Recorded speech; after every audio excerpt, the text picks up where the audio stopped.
Where are you sending us? Well, this is a fun one. Star Trek Strange New Worlds returns with a new season, now streaming on Paramount+. You are facing the finest crew in Starfleet. Boldly go. Any of these missions could be lost. One step closer. What we are about to do cannot be taken back. To where it all began. We've seen a lot of strange new worlds, but we'll never see something like this. Star Trek Strange New Worlds. New season now streaming exclusively on Paramount+. Insurance isn't one size fits all. That's why drivers have trusted Progressive's Name Your Price tool for years. Just tell Progressive what you want to pay, and they'll show you coverage options that fit your budget. Visit Progressive.com to find a car insurance rate that works for you. Progressive Casualty Insurance Company and Affiliates. Price and coverage match limited by state law. There's no place to escape to. This is the last podcast. On the left. Side stories. From your blade. That's when the cannibalism started. Side stories. Yes.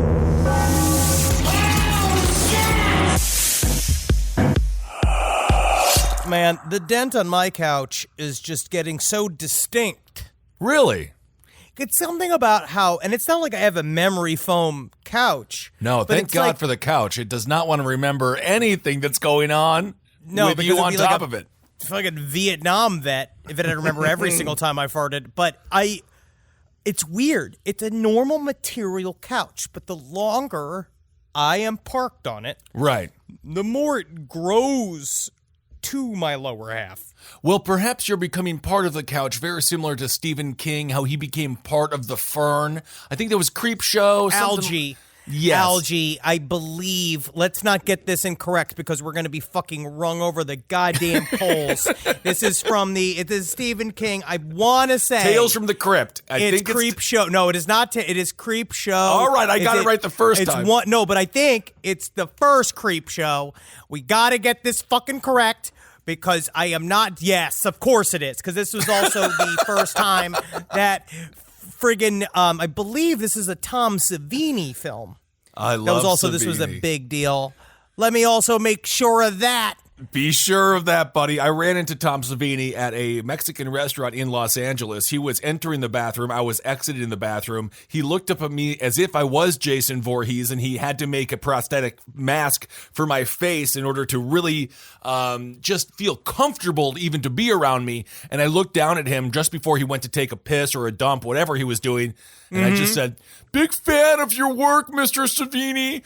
And then I went over to his table and I showed him the Fangoria cover that we were both on the cover of, because last podcast on the left was right by his name. And then and then he was like, "What do you want?" And then his friend was like, "He wants to take a picture with you." And then Tom was like, "Oh, okay." And then I took a picture with him, and I was just like, this is not the person he wants to be taking pictures with. But that's okay. You don't have the right breasts. No, I don't. I have them, but not the right ones. Not the right ones and not the right height. But yes, I remember this because I watched The Last Drive-In this weekend. What a fun thing to have. Love it. During this time period. Oh, we haven't introed the show. We haven't begun the show. Not yet, but we can get to it. I've been watching The Last Drive-In last 2 weekends. It's so much damn fun. Welcome to Side Stories, everyone. God damn it. I am Ben with Henry. Yes, The Last Drive-In. My God, but the nice thing is with what we are dealing with in today's pandemic era, we got to go back in time to the drive-in, pandemic free. You sit in your own car, you get to make out with whoever, I don't know, whatever is happening, or you just eat a bunch of food by yourself and you fart up your own car, eat Taco Bell, whatever you want to do, and they won't yell at you like if you're in a movie theater eating Taco Bell like they did with me. You can eat whatever you want in your own car. Well, it's because I am one. I'm with you. I do believe you can bring anything you want to a movie theater in the end. I think if you successfully sneak it in, you win. Mm-hmm. I can't let one of these usher nerds come and take it from me. I've already won. Yep. But when I've seen you do this before, we used to see movies together a lot, quite a bit. Sure. And I remember you bringing full meals into the movie theater. But the one that's still... I'm still so, I don't know if it's impressed, but the one that still shocked me the most was the time that Ed Larson brought an entire Spanish-American, I want to say Colombian meal of pernil, roast pork, with Spanish rice in a big container. And he brought it into the theater and was like, oh yeah, look, I got that good pork. They put it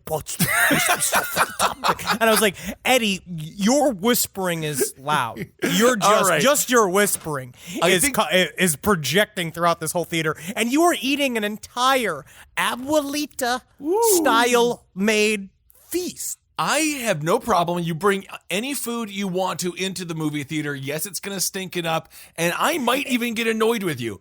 But I do draw the line at silverware. If you have to bring silverware in, this is tablecloth and napkins and a wine glass into the theater. That food is off the table. That is for me. That's it. But that's what's nice about quarantine is now I can do it all with my fucking dick out. But you know what?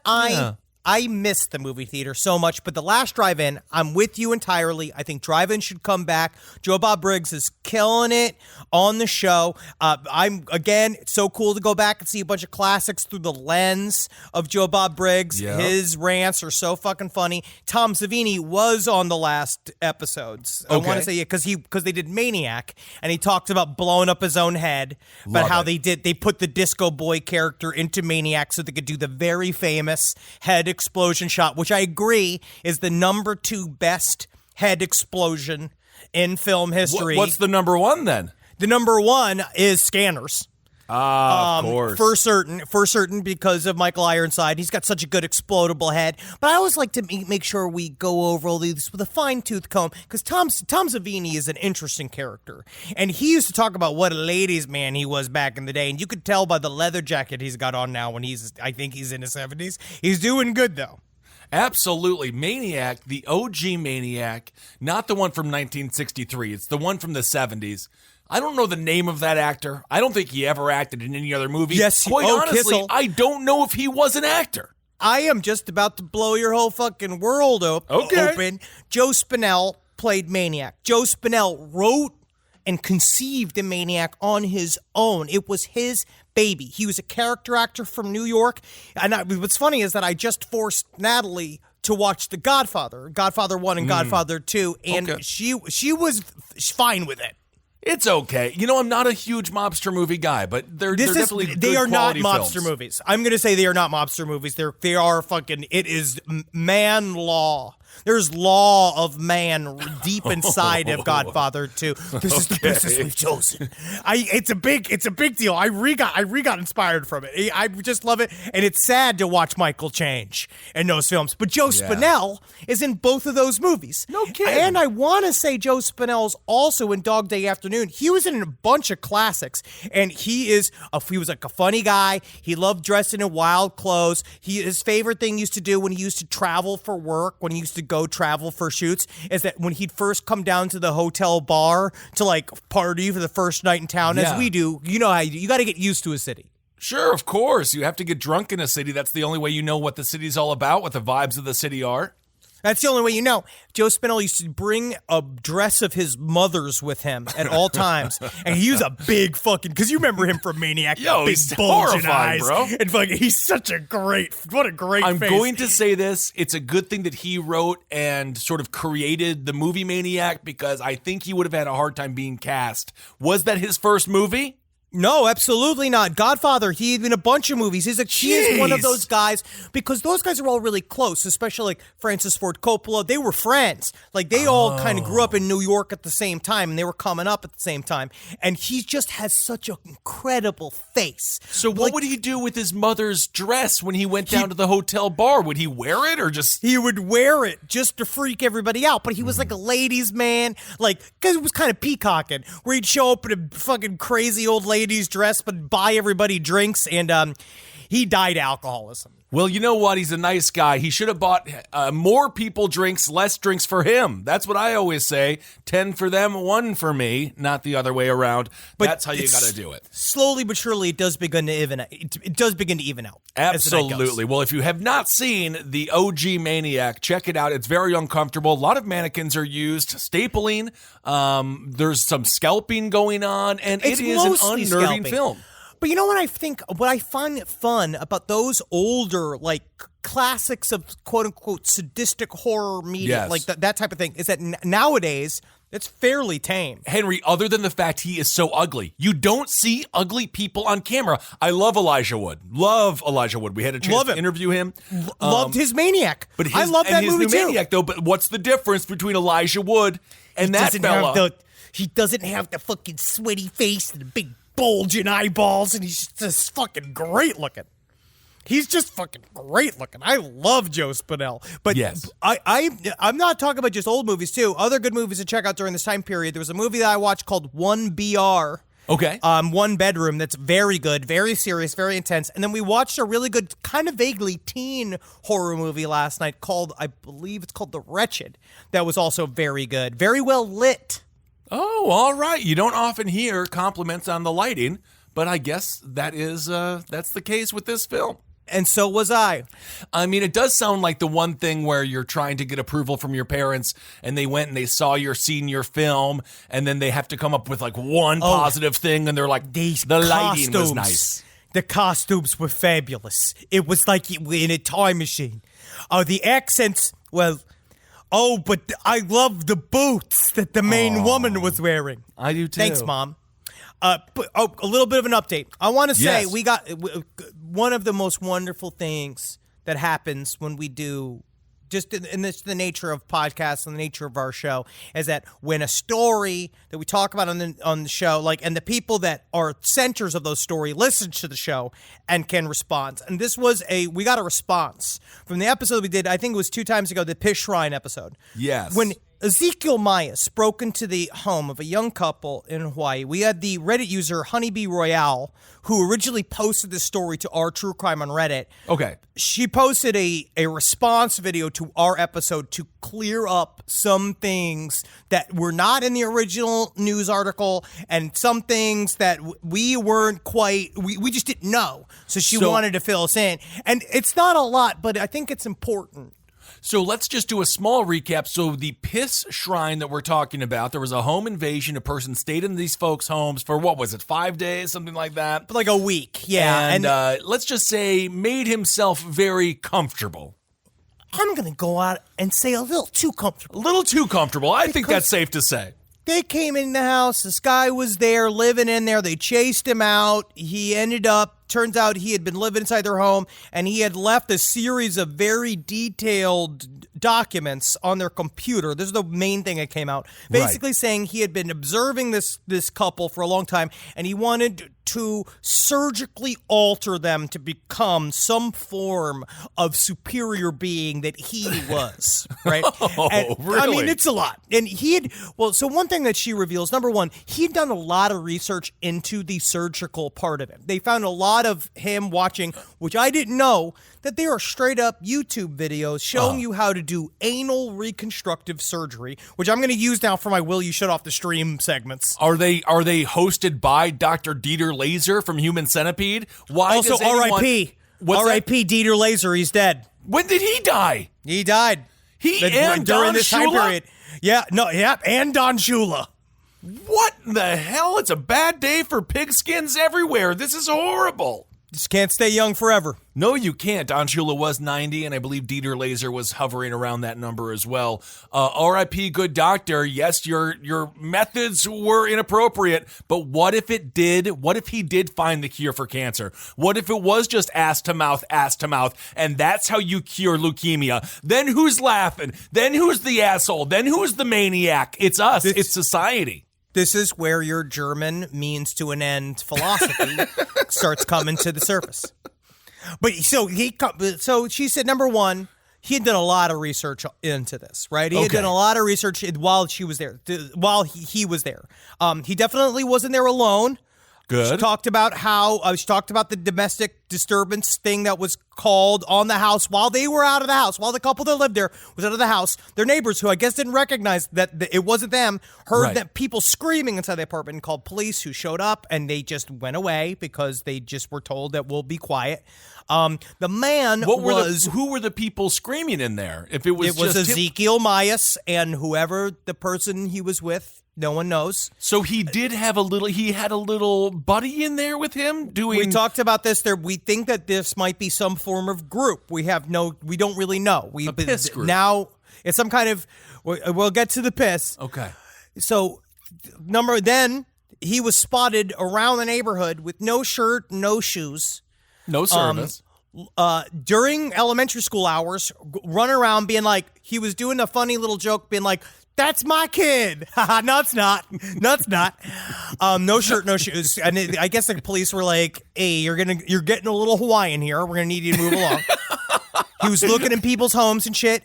But the big thing, like the big change, the big correction they wanted to set, it's like, again, about the piss shrine. Okay. Now, originally, when they spoke with reporters, they said that they found several things with urine coating it. And maybe urine on it. Maybe some puddles of urine. A bad day at the daycare. They ran out of diapers. Pisses everywhere. Yeah, puddles of urine, the new elderly care Christian rock group. Okay.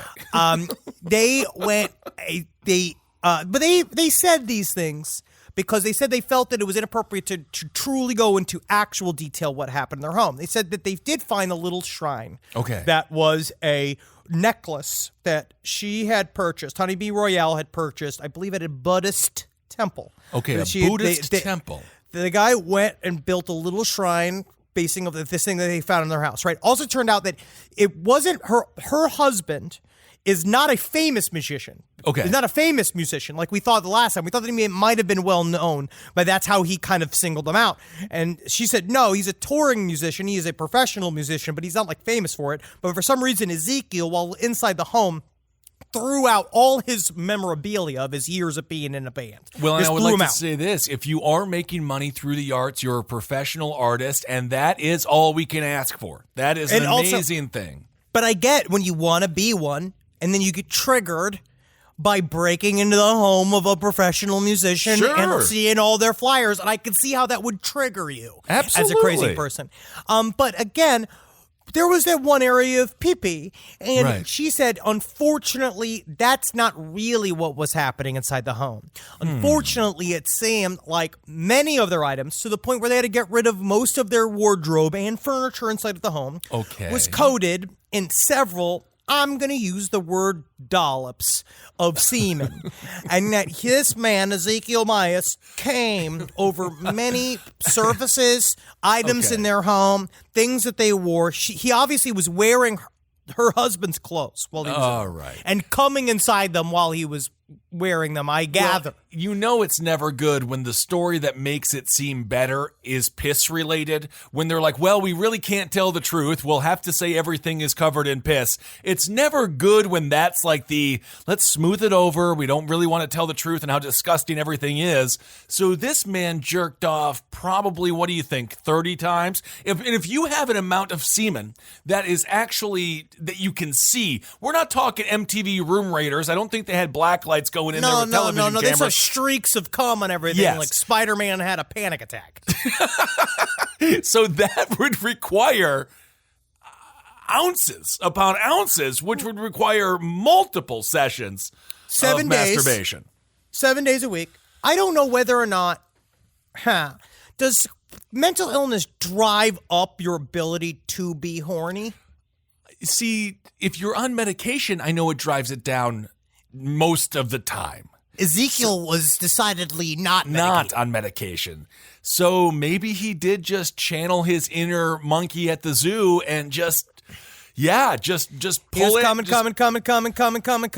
And he went out there and he really let it fly to the point where they get rid of most of their home. But she said that what she thought was interesting is that when she found the videos that he was taking himself, because we sort of described them as akin to the would-be assassin of Bjork. Horrifying he made video. a horrifying series of videos. But she said that his videos actually were super calm. Like, it was like him going like, what's up, y'all? Ezekiel here. Now here's me telling me how we could... Now, hey, what's up, y'all? Ezekiel here. Like and subscribe. But just so y'all know, today we're going to be going through how to surgically make you not Down syndrome anymore. So he was like super chill about it. But he was still chasing the likes, huh?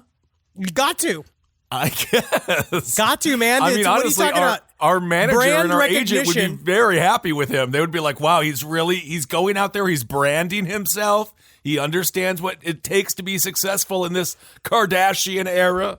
But I will say, Honeybee Royale, you said that you have extended videos, you have all the videos that he put up. He was super comfortable in there, but I would love to look at them myself. Yes. If you don't feel like putting them up for public consumption, please send them to me at sidestorieslpotl@gmail.com. Also, I have a feeling a house might be going on the market for a great deal because I don't know if they can live there anymore. I feel like I would have to leave, not because of fear that it's going to happen again. I think this is a one-timer. No, they got calls. They were already receiving calls from an unknown woman saying basically want to see the kids, all this kind of bullshit. Yeah, I mean, I think that they have moved already. I believe that they have already left their home, and they probably should. So this is a gang stalking situation. Is that what they're speculating? It's I mean, I don't know if it seems to be some kind of art project. Yeah, something's gone horribly, horribly awry. This is why I will tell you what, the kid sucks at art, just tell him it's good. Otherwise, they become Hitler or become someone who breaks and enters and comes all over someone else's clothes. It's the only two options. That's it. And what I will say, though, is that he does leave behind some incredible cuts of meat, like, and some bacon and some chicken and a good mix of it. This new invasive, like, butcher box, like, we come to see what you like technique. I honestly think it's really forward looking for a company. And yeah, I mean, break into my home, tell me what meat I need, but please just come outside because the plants could use it. You know, I don't know what it does to a plant. I would assume it doesn't hurt it, though. I don't know. Just imagine the mass shooter that Yoko Ono would have been if we turned down her version of art. So be nice to these people who are struggling artists because they are one bad review away from being a home invader that ejaculates on everything that you own. And then you have to throw away your entire wardrobe, which sounds fun if you have enough money to buy a whole new one. But you know what? A lot of people don't. A lot of people don't. And I will say that it's not just struggling artists, it's just artists in general. We're all just on the verge. This podcast is brought to you by Squarespace. Squarespace is an all-in-one website platform that helps you stand out online. Yes, that's right. You don't have to smash your face with a hammer. You can just start a business. It's got everything you need on Squarespace, from securing your domain to building a professional site and showcasing your work all in one place. Let's say you want to show everybody how you can carve your ribs out of your lower abdomen so that you look more like a Ken doll. That's amazing. You can bring your vision to life with AI-powered design or curated templates, plus flexible editing tools that helps you create something that truly reflects your style, especially if you are somebody that is trying to corrupt the young men of America. That's what Squarespace is really going to help you. Squarespace makes it easy. It makes it easy for you to put all that together, and you just go to Squarespace and do it all. Thanks, Braden. Head to squarespace.com/left for a free trial. And when you're ready to launch, use offer code LEFT to save 10% off your first purchase of a website or domain. This is a paid ad by BetterHelp. You know, stigma shows up in a lot of different places. I know I had to explain to my handyman about the devil imagery in my home. I had to explain that in our home, El Diablo es bueno. And he reluctantly agreed. I think largely just because he was in my home and he was scared. But over time, he began to see, the devil can be my amigo. See, even in 2026, stigma can get in the way of a lot of things, right? My handyman almost didn't put up my floating media cabinet, right? You got to get support for your mental health. Maybe you've encouraged friends to consider therapy while avoiding taking the first step yourself because you're busy, worried what others will think, or telling yourself you should handle it alone. No, you need a team. Get therapy with BetterHelp, the world's largest online therapy platform. Give me a space to slow down and talk through what's building before it feels unmanageable. So let's take a short questionnaire to identify your needs and preferences, and BetterHelp will handle the initial therapist matching work for you. Their industry-leading match rate means BetterHelp typically gets it right the first time. Feel confident knowing BetterHelp therapists work according to a strict code of ethics and are fully qualified. So don't let hesitation hold you back. Find support with BetterHelp. Sign up and get 10% off at betterhelp.com/lastpod. That's betterhelp.com/lastpod. Hey there, everybody. Is your cell phone bill too much money? Are you getting that bill and you're like, hey, what is this? I can't believe for what? For 5G? Are you crazy right now? $100? I don't even barely got any bars when I'm just sitting in my living room, okay? You don't have to deal with that anymore. Are you ready for this? $15 a month. That's right, $15 a month on Mint Mobile. Yeah, baby. Get their wireless plan, because they're just sitting there on the T-Mobile 5G network, and it's just $15. Your whole life, you're just paying all this money every month. You're like, why? Where's it going? It's going to these phone companies that are robbing you. So go to Mint Mobile. Let them help you talk to your mom. So get your new wireless plan for just $15 a month. Go to mintmobile.com/LPOTL. That's mintmobile.com/LPOTL. Cut your wireless bill to $15 a month at mintmobile.com/LPOTL. That's it. There's no catch. Upfront payment of $45 for 3 months, $90 for 6 months, $180 for 12 months. Plan required, $15 per month equivalent. Taxes and fees extra. Initial plan term only. Greater than 50 gigabytes may slow when the network is busy. Includes up to 20 gigabytes hotspot. Capable device required. Availability, speed, and coverage varies. See mintmobile.com. Speaking of artists, and I think it's safe to say that Carole Baskins is an artist, don't you think? I mean, I think that she is definitely a artist of words. She terms of she is a storyteller about what happened to her first husband. Don Lewis is her first husband, and an attorney for Don Lewis is now coming out and speculating on what the hell happened 20 years ago.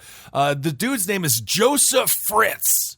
Which is it's a harsh name. He says, quote, "I do have reason to believe he is dead," which yes. We all do. You don't need a law degree to have the reason to believe that he is dead.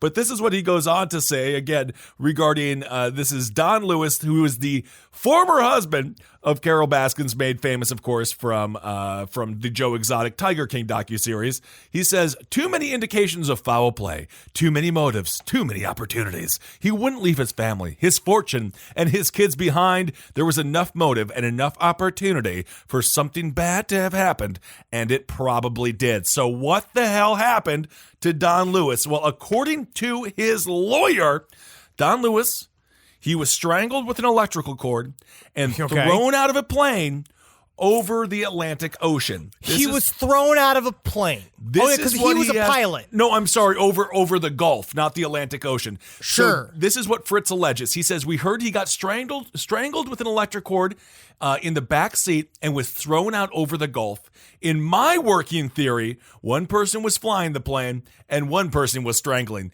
So this guy does make a few assumptions that are about as obvious as you could ever imagine, because I would assume the person flying the plane also didn't strangle him because he's not a villain from a James Bond film.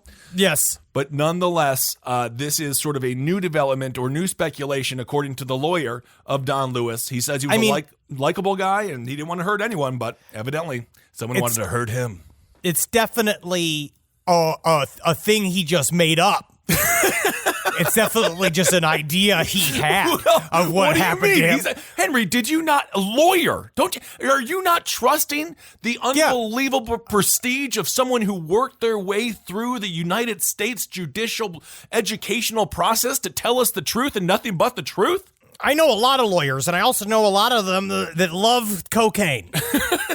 You got to pass the bar. It's very, very difficult. Well, that's absolutely true. But honestly, if you're out there passing the bar right now, God bless. Good luck, you fucking.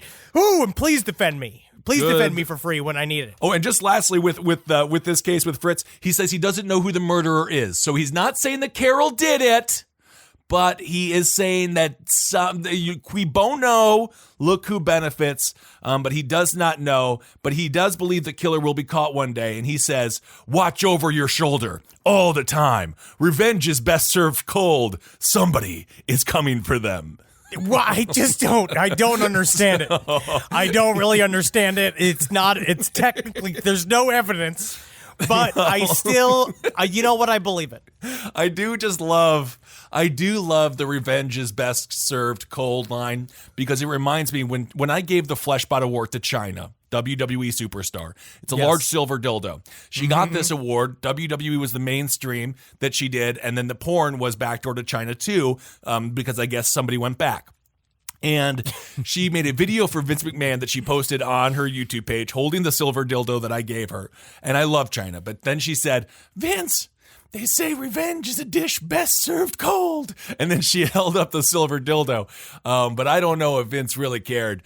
But anyway, that was just that was her saying that. And then this is him saying that. So revenge, I don't even know why it's gazpacho. I don't know why it's served cold, but evidently that's the temperature of revenge. Is it just because the dildo was cold? I have no idea why revenge is served cold. It could also be served super hot. I also don't think you should put a cold-ass, unwarmed-up dildo up inside yourself. Isn't that uncomfortable? Unless you have, like, a snowman fetish? I don't know. There's all stripes. There's all kinds. My palms are facing the sky, buddy, because I don't know. Don't know. All right, so here's another update from Lori Vallow. This story just keeps fucking going. What is going on with this damn thing, man? I don't know. Lori Vallow has just been possibly named as a suspect in the suspicious death of her sister, who also suspiciously died. This is another person. So I'm not even going to try to catch you up on the Lori Vallow story. Look up Lori Vallow, Chad Daybell, and just follow along after. Just pause and then come back if you don't know what we're talking about. Yes. But I want to tell you this little story. This comes from People.com by Jeff Truesdell. About a year before her two still missing children disappeared, Idaho mom Lori Vallow apparently asked her future husband to gauge the children's purported dark and light spirits. Okay. Now, we know the last time we talked about this, she believed that they had become some form of soulless zombies, and that eventually these according to their own highly specific religious beliefs, Chad Daybell and Lori Vallow believe that people are overcome with some form of deadness, some form of zombie-like activity that makes you no longer a human being. You become one of the other side, either the devil's property, something like that, where you are now bad. And you can tell that you're bad is if you gave them 1 star on their podcast or at one point said that their podcast was a waste of time because there's over 500,000 podcasts still in the market. It is. So because they think that human beings can become evil zombies, I guess they have no hesitation when it comes to murdering these folks because they're not people at all anymore. Honestly, though, if they were correct, they would be correct. You know what I mean? At the very beginning, they're not correct. If they were Ash from Evil Dead, then yes, they would be heroes. Correct. The jury's still out. Yes, we'll find out, won't we? In the end, won't we all find out what the big book done say? I think so. So, Chad Daybell, the author who captivated Lori with his writing on religious doomsday scenarios, responded with an October 30th, 2018 email, writing to her, here are the family history documents you requested. Now, this is before they were together. This is when they were still courting each other. She said, can you tell me if my children are light or dark? Right? Okay. The email was reportedly obtained by Fox 10 Phoenix, which first revealed its contents. Daughter Tylee Ryan was listed on a chart as 4.1D. Tylee's father, Joseph, who previously had died, was listed as 4.3D and is quote-unquote now sealed away, according to the chart. What does any of that mean? It means nothing. Son Joshua, J.J. Vallow, was listed as 4.2L. Now, according to this is farther down.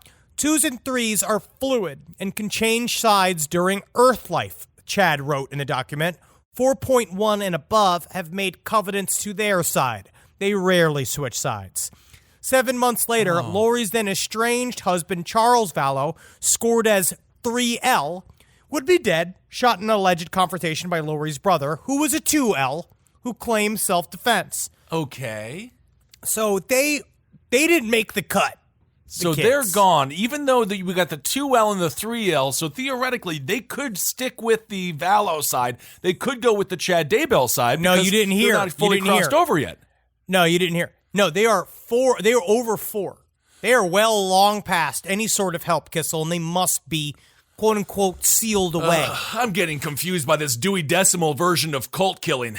I love how specific it is because I love when Colts get specific. Right. But it's so specific that it led to them killing these children. I'm certain that these kids at this point, if they were already labeled as, I'm going to go ahead and call them SPs because I might as well. No, the kids are not SPs.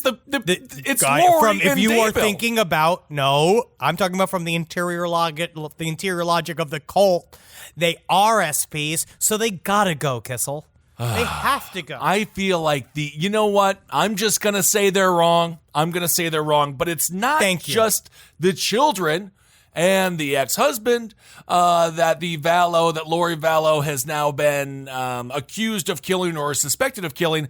Evidently, the worst curse on the face of the planet is being born within her family, because apparently she may have also now killed her sister, Stacey Lynn Cox. She was 31 years old. In 1998, she died of undetermined causes, and no one knows what the hell happened.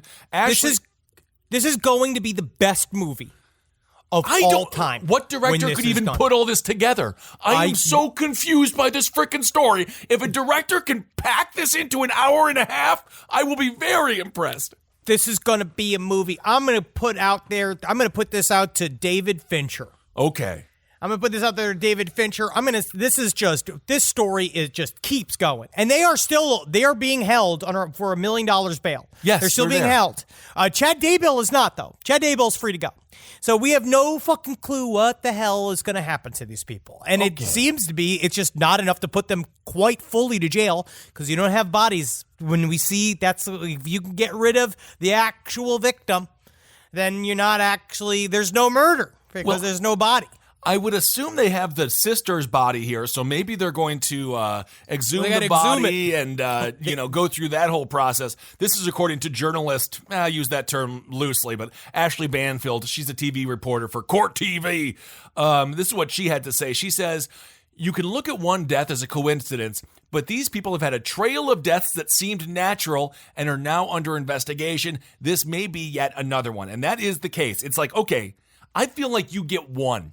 If you're going to get away with a murder and you can make it look natural, you get one. But once there starts to be a trail of corpses, as if you're Little Red Riding Hood on your way to grandmother's house, better leave some corpses so I know how to find my way back, it becomes a little bit more suspicious. If you call dead children breadcrumbs, I don't want to be your friend. But I also, I believe it depends on who you kill, Kissel. If it's your kids, we can't do. Is it an annoying neighbor? You get one. This is going to be tricky to kill the annoying neighbor because I would assume everyone knows he's the annoying neighbor. There's a man across the street from my apartment building that plays the drums from 2 to 6 p.m. every day. I don't know what this person does. Unless they're fucking Neil Peart's son or daughter, I don't want to hear drums all the time. So I feel like that should be my freebie. I don't know, but aside from just her sister's death, apparently Lori's sister, which was in 1998, her brother Alex Cox, this is her sister's brother, Alex Cox died in late 2019. His cause of death is still pending. But before he died, he said he was responsible but not charged for killing Lori's fourth husband, Charles Vallow, in 2019. Cox said he shot him in self-defense. All I know is I don't know what's going on with this family, but maybe they shouldn't breed anymore. I think they're done. It's the true crime family that keeps on giving, and I can't wait to see where it ends up. I just hope that it gets to the White House. You know, I feel like if we could get them into the White House and cause some real mayhem, that would be interesting. Good Lord. It was 2 months after Cox shot Charlie, which was the ex-husband. That's when the 17-year-old daughter, Tylee, and the 7-year-old son, Joshua, went missing. It's just a lot. There's just so much. There's just so much murder. This show's fucking wild. This I call it a show. This story is wild. Yes, if all the world is a stage, but unfortunately, unlike a real staged play, these people will not be coming back for a second act. I mean, you don't know if they can. We do know. What do you think? Casey Anthony was acquitted. O.J. Simpson was acquitted. I'm These talking people about get the acquitted. corpses, Henry, not the people. I don't care what happened. I hope that they rot in prison. It seems like they may have killed up to 6 people. Transition them. Seal them to the next life. Where then they can be helped. That's the only way you can help them, Kissel. Yes, indeed. And you're right, they did have a podcast, so go support and subscribe to that. If it's still up. I don't even know if it's still up. Only if it's on Spotify. Only on Spotify. Is there anything better than a summer evening outdoors? Enjoy your space to the fullest with new greenery from Fast Growing Trees. I love a big, thick bush. Fast Growing Trees is America's largest, most trusted online nursery, and they can send me a big, thick bush any time of the day. It arrives at work. It arrives at my car. I can pinpoint on a Google map where it is. Send me a big, thick, brown bush. And they send it immediately when they have it, because sometimes the shaver comes to town. I remember one time I ordered a cherry wood tree from Fast Growing Trees. And my God, I couldn't cut it down, no matter what my father told me to do. I had to lie to him about it. And next thing you know, I became the first president of the United States of America. And even you can become the first president of the United States of America with Fast Growing Trees. Right now, get up to half off select summer planning essentials, plus get an additional 20% off your first purchase with code LEFT at checkout. That's an additional 20% off at fastgrowingtrees.com with code LEFT at checkout. Offer is valid for a limited time only. Terms and conditions apply. All right, I know what you're thinking. I like to go banking, but I don't want to give to these big old banks all the time that cater to the 1%. Well, go ahead and get yourself hooked up with Chime. It's banking built for you, not just those rich jerks. And they got thousands of fee-free ATMs because why pay to get your own money? Chime is working for you, man. You get your Chime card, you're going to get travel perks, you're going to get into airport lounges, you're going to get those chicken thighs. You know, every time I go to an airport lounge, I chicken thighs. And you know what I say whenever I see a plate of chicken thighs? Give me more. Chime's going to get you those chicken thighs in these lounges, all right? Sure, they could serve other types of meat, but why would you when chicken thighs are so delicious? Chime is not just smarter banking, it's the most rewarding way to bank. Join the millions who are already banking fee-free today. Head to chime.com/left. That's chime.com/left. It only takes a few minutes to sign up. Chime is a fintech, not a bank. Banking services for Chime Card provided by Chime's bank partners. Optional products and services may have fees or charges. Stated cashback for Chime Prime only. No minimum balance required. For more information on travel perks, go to chime.com/disclosures. It's obvious we love true crime, but it does make us feel a little paranoid about what's out there, as it should. And that's why it's so important to get a home security system that gives you peace of mind. With SimpliSafe, you can stop crimes before they even start using their AI-powered cameras to identify threats on your property and alert US-based live agents to take action. Like arriving in a helicopter in the night, coming down from the helicopter, zipping down and breaking through the windows with their big axes, and going through the house, ripping through the walls, finding the criminals. It's easy to do. SimpliSafe has been a game changer for us. And the best part, there's no long-term contract. We've used it since the very early days of SimpliSafe here at LPN, and it keeps us safe, doesn't it? It keeps all of our thoughts inside the building. Then there's the ones we let out because they have to go out because that's a part of it. But SimpliSafe keeps the other thoughts safe. And for that, we say thank you, SimpliSafe. And we want you to experience the same peace of mind as we, which is why we've partnered with SimpliSafe to offer an exclusive discount to all of our listeners. Right now, you can get 50% off your new system by visiting simplysafe.com/LPOTL. That's half off at simplysafe.com/LPOTL. There's no safe like SimpliSafe.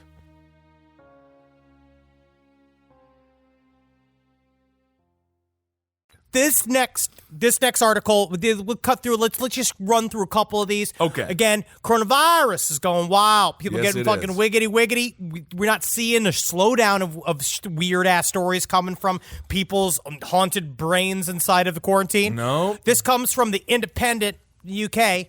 Coronavirus. Police hunt for person taking daily walk dressed as terrifying plague doctor. I love this shit. I want more. I miss more of this. I miss this shit. Because remember in 2016 with all the wandering clowns? Yes, I always loved it. Suburban resident says she saw strolling around in a full black suit despite warm, sunny weather. This comes from Zoe Tidman.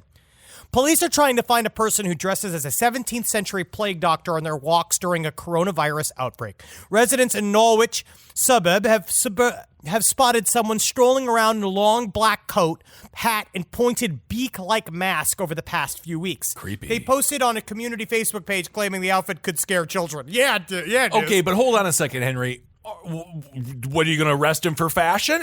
Is this literally the fashion police? Because he can dress however he wants. I think it's good for kids to get scared a little bit if it's not by their like father from just being their father. Absolutely. I think that if you could dress up as a plague doctor and scare a kid, it actually would probably lead that kid to being like an author or cartoonist or some other shattered person. Absolutely. You do have to sort of break open the egg a little bit to make the omelet. And in this case, the omelet could be a career in the arts.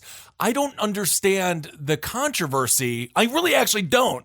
The guy is just, we have a similar case here in Florida as well, a dude dressed as the Grim Reaper. Yeah, it's fucking happy dope. that people are coming out, dressing up. Comic-Con is canceled, so you got to do it somewhere. And so just have a little fun with life. But yeah, what are they going to do? They're going to call the police on this guy? What are they going to do? The police are now, their comment is, officers have been made aware of an individual who's been seen walking around the Helsin area wearing a plague outfit. Although no offenses have been committed at this time, officers are keen to trace the individual in order to provide words of advice about the implications of his actions on the local community. You mean inspiring them? Isn't he doing exactly what they were asking all of us to do? I think that people should leave their houses in more wonderful, crazy, insane, perhaps frightening costumes, as long as you got a mask. You know what? It's very uncomfortable. I understand we do these things, whatever. If I could get a really cool, if I could get a Tom Savini style mask, something I could wear full face. I mean, that would be the best of both worlds. Silver Scream Studios, the production company that does all of the art design for Your Pretty Face is Going to Hell, is selling these sort of like outer novelty use mask things that you can put on top of your cloth mask that are very interesting. They're fun looking and they're good and creepy. Yeah, absolutely. Go support Silver Scream Studios. And as I said, Daniel Hoolfielder, he's a Florida lawyer. He is the one haunting the beaches in Florida. He's wearing a black robe. He's got the whole Grim Reaper outfit on. And to be fair, in the sun, this actually keeps you cool. Isn't that interesting? That's what we learned from desert peoples. That's right. That's what we learned. But I'll stick to my short shorts and my no shirt. So people, he's out there, he's having fun, and he's scaring some folks at the beach. And I think, whatever, it makes for some cool pictures. And make it go. more aggressive. Get a bunch of your buddies to do the same thing, and let them see if they can arrest you if you guys all run in different directions. Yeah, I'm really excited to see where this goes. This is a less fun story. This comes from the New York Times. Dozens of decomposing bodies found in trucks at Brooklyn Funeral Home. The funeral home director said that he used the trucks for storage after he ran out of space in his chapel. "Quote unquote, bodies are coming out of our ears," he said, which they shouldn't be. This was written by Alan Fuhr, Ashley Southall, and Michael Gold. I guess they were all contributing. And to me, this is really about him improperly storing goods, right? Well, it's human bodies, but yes, I suppose so. The call came in at shortly after 11 a.m. on Wednesday. A terrible stench was coming from a pair of trucks parked outside a funeral home on Utica Avenue in Brooklyn. It's a rougher part of Brooklyn. When the police arrived, they made a gruesome discovery. Inside the trucks, a U-Haul rental, which seemed to be a tractor trailer, there were several dozen decomposing bodies. The New York State Department of Health, which regulates funeral homes, was also called to the scene in the Bureau's Flatland section to determine whether the funeral home was handling the remains appropriately. And it issued 2 summons. So don't worry, they got a ticket. Yes, they did. But of course, the funeral home was also, they were shut down. Obviously, the bodies, it had a bit of a stench. It's getting a bit warmer now in New York. And if you've ever been in New York in the summer, we've got 2 seasons. One's called trash and the other one's called too cold to smell it. Yep. It must have been so pungent, so strong, so bad. It is just And a never U-Haul mind, truck. You got your fucking Nanu in there, right? Ugh. She's turking in the sludge. You got your Pop. He's in there turning into a sack of putrid bones. And they're just, because what it came down to is funeral homes, they don't do this shit for free. No, right? of course I not. don't know exactly how it works. I'd love some information on that. But I believe funeral homes are either paid by the city in order to take things from the morgue. And these guys were like, yeah, keep bringing them. Yeah, we got plenty of room. Yeah. Meanwhile, they just figured, like my mom does. Like my mom has 3 freezers, right? Right, sure. We got the standard. That's called being fucking Queens rich. Which is you got a fucking meat freezer and then you got a refrigerator just for soda. Right? You need one because of all the soda that you're buying. You got all that soda in there, and then you got all the fucking cakes that my mom has frozen from every single holiday from the time I was fucking 25 years old. Maybe they're a few, all just frozen in there. A few cartons of cigarettes because, of course, you keep them cold, keeps them fresh longer. Sure. My father was getting them illegally from Romania for a period of time. Yes, they were stored in there, and they were just filled with fiberglass. And I remember smoking them, and I was like, "This tastes like I'm smoking it's like." In a bad way, I'm smoking dollar bills. You know what I mean? Where it's like tech paper that I'm smoking. But they thought that they could maximize their storage space by just renting a U-Haul truck and then throwing all of these corpses in there, which used to be people that humans loved. And now they're sitting in a rented truck. It's 30. It was a total of 36 bodies. And just to give some, I don't know, let's just give a little scenery here. It was right next to a check cashing place. So you imagine you got your stimulus check. You're going, you're tip tapping your toes down. You're going to get a $6 from the store. Things are turning up in your life. What the hell? What is that? Is that my grandma? Is that my grandma decomposing in a second. In a U-Haul I know that truck? Smell. I know that smell. Is that my grandma's? Is that her eau de chocolat? I know that perfume mixed with rotting flesh. Oh, that's delicious. This is according to funeral director Patrick Kearns, who says he has barely slept since the day he took charge of them. So he's literally like the movie Maniac. He is being haunted by the corpses in his U-Haul truck. He should be. He should feel the pressure of the 36 corpses waiting to be processed. This is what he said. He says, as he lies awake as he lies awake in the middle of the night, he knows there will be more. This is what he says. He says, it weighs on you, having so many cases in your care. The death rate is just so high. There's no way we can bury or cremate them fast enough. So he's just lying in bed, wide awake, staring at the ceiling, just thinking of all the rotting corpses in the U-Haul truck and more rotting corpses to come the next day. He just got in way over his head. He overexpanded too fast, as they might talk about on Shark Tank. I'm with you. I feel like he thought that they could, I'm going to use the term corpse bandwidth. He thought that he had enough corpse bandwidth to get all of these things processed through the pipeline. Man. And it just didn't work out. No. At what point do you just say, hey, we have enough bodies, we're out. We're out of room. Why are you doing this? I don't know whether or not it's out of necessity or if it's about trying to get more money. Well, I mean, he was trying to get more money. This is according to the New York Times article. I just find this to be a funny sentence. Funeral directors like Mr. Carnes have found themselves in the middle of, quote, a log jam. Which is one way to put it. It's a bit of a log jam. Do you know who called fucking corpses logs? The Japanese during World War II, if you remember that Unit 731 or shit. Oh, my God, yeah. Now, Mr. Kearns is a fourth-generation funeral director. He thought of himself as, quote, a first responder to the neighborhood's families. The family has served him since the 1900s, and unfortunately, I do not believe that this will go on any longer. So Mr. Kearns performed some of 30 to 40 funerals, but in April alone, he expected that number to be about 200, and that, he said, was on top of the 150 more he was asked to do, but couldn't because he lacked the energy and the equipment. His supply of caskets at times has run short. So this You guy... mean to tell me the only thing between him and 36 rotting corpses in a U-Haul truck was like a Red Bull or a Monster? Like he just didn't have the backup energy to get to these corpses? It's a hell of an ad for a 5-hour energy drink. Apparently, yeah, he was just feeling a little bit tired, and he says, quote, "My stress levels just keep on going up." It's just, if you are in the funeral business, technically, and I don't want to be too crass here, but this is actually a boom. Oh, you're saying that this is the gold rush. This welcome to the this is the non-new rush. You got many have. You got to be ready. You got to get the inventory. You got to get the warehouse space. They should have known something was coming. But I don't know. But all I know is I feel the pressure. I understand the pressure. It feels like there's a low-level buzz of anxiety during this time period. So I understand feeling like, I just can't even with all of these corpses. I understand that feeling.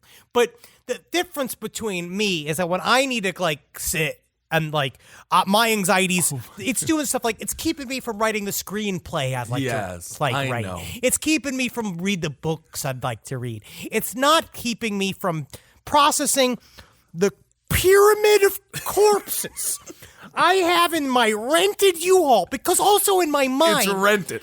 I'm thinking about the U-Haul in a way. Like in a way, yeah, 36 corpses are in there, but what's U-Haul? I guess they're going to charge me. But then again, I'm going to be moving.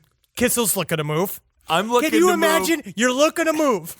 Why is this U-Haul what if the oversight so of cheap? U-Hauls? Because think about U-Hauls. I'm going to get even deeper into this. U-Hauls in Long Island City. Have you ever gotten a U-Haul in down by Utica? It ain't Have you ever nice. gone down there to get one? I have.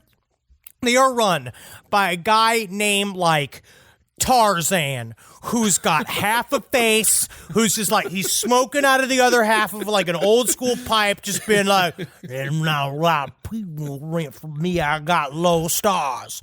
I got real low stars on purpose. I hate seeing people." And then you go down there and it's just like one U-Haul truck next to like a fucking gas pump that doesn't work anymore, and you're looking around being like, I guess this is my U-Haul. Am I stealing this fucking U-Haul right now? Yeah. It's that U-Haul. You're going down to get that one, because there's probably only even one down there. Yeah, probably. So you're going to get this corpse juice filled U-Haul truck. God. To fill all of, because you know how precious your two lazy boys are, Kissel? You don't want them to be all filled with corpse juice. They already basically are filled with corpse sweat at this point because I've been inside for so freaking long. Yeah, it's like your sweat dies. But Henry, so just going back to Mr. Kearns for a second, because this story just gets crazier. So he says he's lost 20 pounds. It's a hell of a way to lose some weight, I guess. Hey, man, it's stress. And he said, quote, "On a recent evening working in his trailer, he tripped and smashed his head against a shelf. After blacking out, he woke on the floor among the corpses. His wife and business partner forced him to go home." Oh my God! What is this? The fucking is this a Chris Farley movie called The Fat Mortician? I don't know. And then he said, "I'm looking forward to the end. That's all I can say." This man is suicide. Kill himself. No. Oh my God. So anyway, anyway. All right. Well, oh wow. Just if you, it's a tough subject. Because, we don't expect to have an abundance of corpses in this way, but I feel like this is your job, you gotta. Would you call it a happy accident? I don't think he has. I'm pretty sure that this is, that this is going to end the career for him. But what comes down to it is, the previous mortician, he wanted extra freezers, and they all called him a serial killer. Right, But now you see that he was prescient, and he was excited and prepared, because that's what success really comes down to. It's luck. Opportunity meets preparedness. Absolutely. Because you could have flipped this into making this a mortician chain.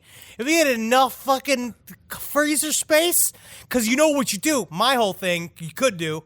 Yeah, I do a lot. I'm in the corpse business, yeah. Right. But other times, I'm in the pork business. And I'll hold pork on those freezers when there's no corpses in there. I don't know if that's probably got something to do with the health department. Yeah, you want to wash that out pretty. You want to do a little bleach run on there.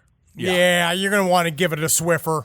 All right. Well, I think, just real quick here, just a cute little headline. Louisiana cops search for aggressive chicken breaking social distancing, terrorizing bank patrons at an ATM. So there's a chicken on the loose in Louisiana. Kind of a fun little story. That's about it. Honestly, and that's all we need to get. It gives me the hope to move on. You know what else gives me the hope to move on? The story from the New York Post about a woman from Kazakhstan who was trying to take a cute selfie for Facebook celebrating the opening and releasing of the quarantine lockdown in Turkey.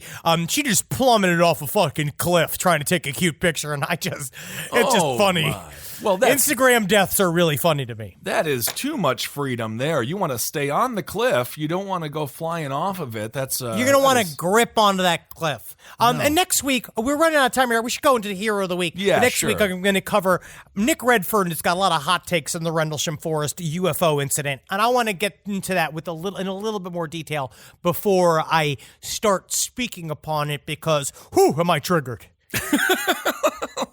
You don't want to get any details wrong on that. My God, it will end our entire career. All right, let's do Hero of the Week.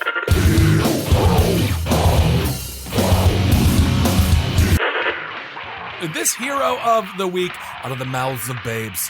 This kid is 5 years old, right? This guy is my Hero of the Week. He's a 5-year-old boy.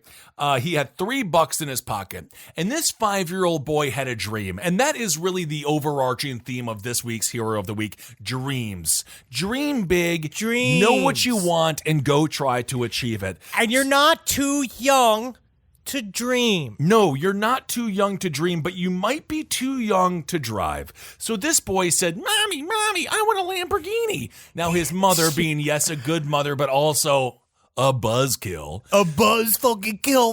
Just give him a Lamborghini. Holy shit. Was like, no, we can't afford a Lamborghini. Also, you're 5. You don't need a Lamborghini. You're 5. You can't drive. 2, Lamborghini's $250,000. 3, no. 4, that didn't stop the just kid. Leave me alone. Yeah, please just let me be a mom. I gotta live my life. That didn't stop the kid from stealing the family SUV. He went on the highway and he was going anywhere from 15 to 30 miles an hour. So good conservative driving, although dangerous because you actually want to go a bit faster than that. He was pulled over by a state trooper. His name was Rick Morgan. The state trooper said, "How old are you?" "You're 5 years old." "Wow. Where did you learn how to drive a car?" He just said that he learned how to do it. He said he was sitting on the front edge of the seat so that he could reach the brake pedal to keep the car stopped while standing there. He must be a long-ass 5-year-old. He must be a long 5-year-old. The child told the trooper he intended to drive to California to purchase a Lamborghini himself, which is where you get a Lamborghini. You go to the land of Los Angeles and you find a Lamborghini. There is a fuck ton of them out here. So, if you don't want to come, I am going to say you're not going to get a deal on them. No, and you're certainly not going to get one for $3, which is all the kid had, which is quite sad. Morgan said no one was hurt and will be up to the local prosecutor to decide whether to file charges against the parents who had left the boy in the siblings' care while they were away from home. Now, I don't know if anyone needs to be charged. I think that 5-year-olds do crazy 5-year-old stuff here. It doesn't seem like malicious parents. Well, it's also one of those sad things, right, where any other day, this was a normal day, where the kid was just being watched by his brother, or by his sibling, sure. like you do. And then now the kid just went ham, took the car, but and now they might be in trouble for it. Again, not fully a hero, but what I do like about the hero status of this little boy is that it's just about I think he's going to be a race car driver. He could be. He's going to be an inventor because he went out there and he saw the solution to his problem, right? And he just went and got it. He went in the car, drive to California, get the Lamborghini. I don't even know what Fast and the Furious films this kid was watching to want a Lamborghini at 5 years old. I wanted the Batman playset, but you don't need to be a member of the family to want a Lamborghini. Lambos are hot, right? They're fun. So, Hero of the Week, the 5-year-old boy didn't hurt anybody, and hopefully his siblings are not grounded for the rest of their lives, because those are really the kids who are really sweating it, because once you realize you lost your 5-year-old brother and the SUV is gone, and then you're just looking at your siblings being like, shit. I guess I fucked up. Yeah. I guess we're all going to foster homes. You know what I mean? You have that feeling I didn't want to, but I guess I did this by my actions. All right, so let me do a couple of quick little stories here. I'm just going to do these 2 little stories. Okay. Hey, I used to work for the biggest state prison unit here in Texas. We had 3 wings. General population, high security, and the PAMEO unit, which was the criminally insane unit. Oh. I worked in the PAMEO unit for about 6 months upon first starting my job as a rookie. I saw some shit that will stay with me forever. Men who made sculptures out of their own shit. Men who stuck pencils in their urethras and broke them off. And men who would cut themselves almost to the point of death just to get out of their cell for a bit to go to medical. Get it? Yeah. The story I wanted to tell is about a man who was in his mid-50s and diagnosed with almost every mental illness in the book. I don't know why he was incarcerated, because we didn't get access to that info as officers. This man was absolutely sure that he was just waiting to be rescued by George W. Bush, who would burst into the prison in a spaceship and take him off to the promised land. We all got hopes. Yeah, sure. On and on. He would go on about his plans once he left with Bush on a spaceship. I bet they would just paint and eat barbecue. Yeah. It would be great, right? Everyone would laugh at their funny jokes and forget that he's a war criminal like they do now. Like they laugh. They would hang out with Ellen. Yep. Just the cuddliest ex-president in the world, that war criminal. That's right. Well, one day my fellow CO and I came upon him literally ramming into his cell wall headfirst like a ram. We stopped him, but it was too late. Ooh. He had already busted his skull wide open and was bleeding profusely, but he was still coherent. The only thing he said was, "Bush told me he needed help getting inside, so I had to break the wall down." Needless to say, this gentleman died from his injuries. He's not Hammerhead from the He-Man series. What's he doing? It is bad. He wasn't thinking clearly, Kissel. I guess not. This man stayed with me for the most of through the years. I quit at the prison about a year after the incident. Working in a prison will change people. Yeah. I know it did me too. Anyway, I just want to tell you all my little prison story to give you a little insight as to what the kind of literal hell goes on, especially in the criminally insane prison units. Thank you. Damn, absolutely. Yeah, no fucking Friday. Well, it ain't right the way we treat people either. This story fucking sent a chill up my spine. Uh-oh. In 2003, we had just bought our house. Our apartment was only a few miles away, and our lease had a few more months on it, so we were just taking our time slowly painting and prepping the house for us to move in. One day, I was at the house cleaning. My wife is going to the apartment to haul over a load of items after work. The phone rang. It was my brother-in-law saying he was bringing by a housewarming gift, and at that time, my wife pops into the doorway and motions like, "Who's on the phone?" I tell her it's my brother-in-law, and to my brother-in-law, I say, I actually have to go help Carolyn unload the car. I hang up and walk out outside. No Carolyn. Just as I was about to walk back inside, confused, she turns onto her street. Her car turns onto the street. A few months later, I am home alone cleaning out the last of the boxes from our move. Carolyn is at work. The door to the room I'm in is blocked by boxes when I hear the back door open and Carolyn's voice talking to our elderly cat, Tiger Man. He was a very vocal cat, and he would talk to us when we first came home. Hearing this, I clear out the boxes, open the door, and walk out saying, "What are you doing home?" No one is there except Tiger Man, who looks confused. The door is locked. I am home alone. I panic, thinking of stories about people dying and their spirits visiting their loved ones. I call her at work. She is fine, but really wanting to be home. This phenomenon is nothing new in her life. I later find out from her best friend that when they were living together, she would experience similar things and said that it was Carolyn's Verderger. My wife was adopted as an infant, so until we took DNA tests a few years ago, we knew nothing of her ancestry. She was mostly of Scandinavian and British descent. A Verderger is a creature from Scandinavian folklore, similar to a doppelganger. A Verderger prepares the way for its subject.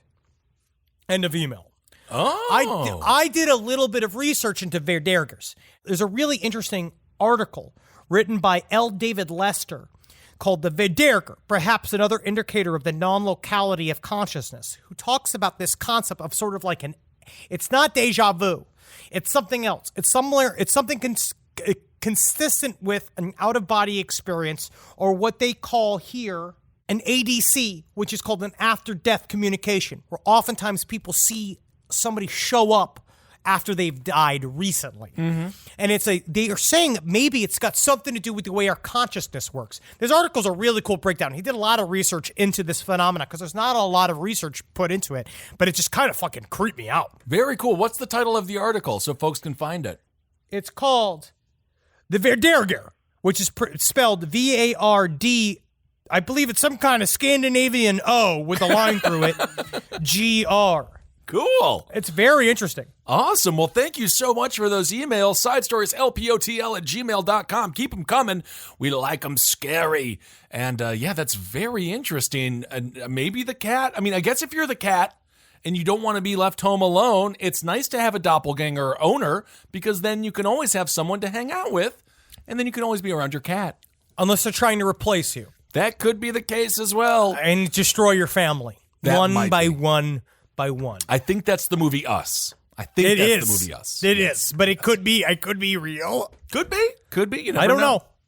I don't know. All right, everyone. Thank you so much for listening to this week's Side Stories. Check out Last Podcast Live. Buy our live special because we can't come to you right now. So come and see what it's like. See what our cavalcade of jokes. Yes. And see what that experience is like. Can you handle it? I think you can. I think they will be able to. I think it's very easily for you. I think it's very easy for you to handle. And thanks so much for the great response to the book. Again, you can go to IndieBound and get those books.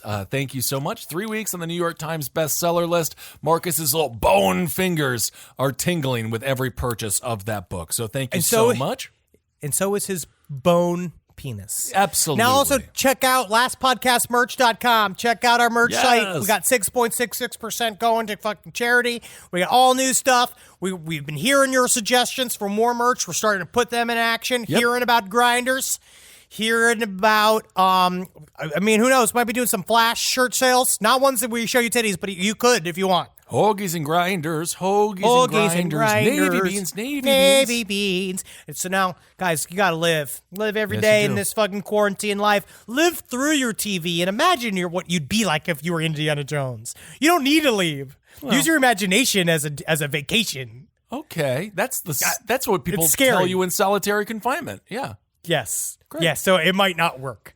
Then you want to love whoever you can physically get close to because you got a bond. Some people started dating right before this quarantine thing, and then you ended up moving in with that person like immediately. Ooh. And while that may seem hasty, and it might seem like a massive fucking mistake, and probably is, right now until this fucking gets through it, just pretend. Just pretend. This is your time, and you know how you pretend? You laugh. And everything they say, just to kind of get through this, especially if you're not paying rent or utilities. Right. Because, again, just fucking scam life.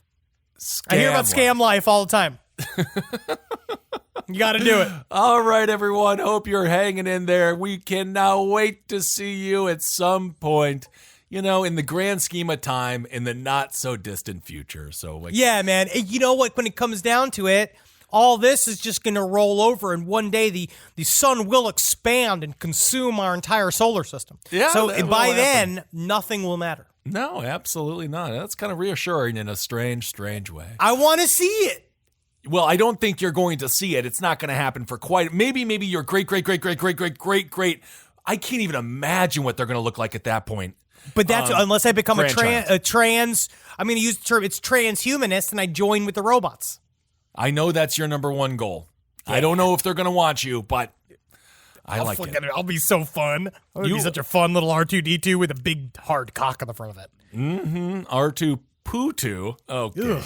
I'm done. All right, everyone. Thank you all so much for listening. Hail yourself. Hail Satan. Magustalations, everyone. Hail me. All right. And don't buy your kid the Lamborghini. That's buy your kid the Lamborghini. That's buy the real 5-year-old the Lamborghini. Lease it. Lease it.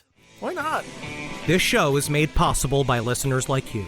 Thanks to our ad sponsors, you can support our shows by supporting them. For more shows like the one you just listened to, go to lastpodcastnetwork.com.